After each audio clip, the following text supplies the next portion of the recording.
si est elle qui avait détrôné Christian Quesada dans les 12 coups de midi.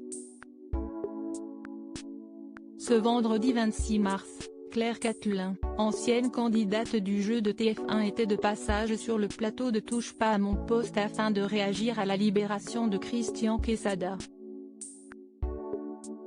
L'ancien maître de midi est en effet sorti de prison ce jeudi 25 mars après avoir purgé la totalité de sa peine de 3 ans en bénéficiant d'une remise de peine.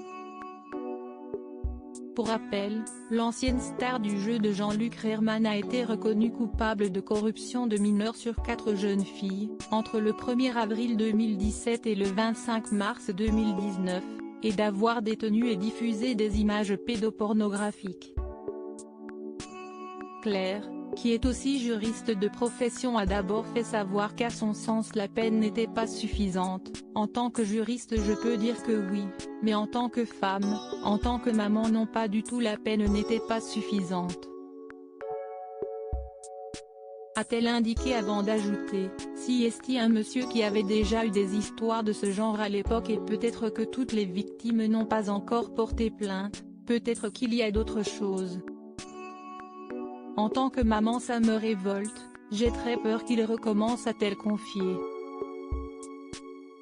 Elle a été témoin d'une scène malaisante, inquiète que son ancien adversaire soit remis en liberté aussi rapidement. Elle s'est souvenue d'une scène pour le moins compromettante à laquelle elle a assisté il y a plusieurs années, lors d'une séance de dédicace de Christian Quesada au marché de Noël de Lille.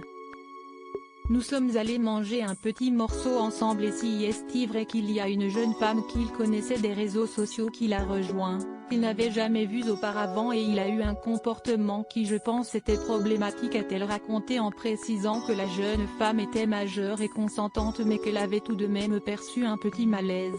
Il était extrêmement tactile avec elle, il la caressait beaucoup, c'était très gênant pour moi, pour ma famille.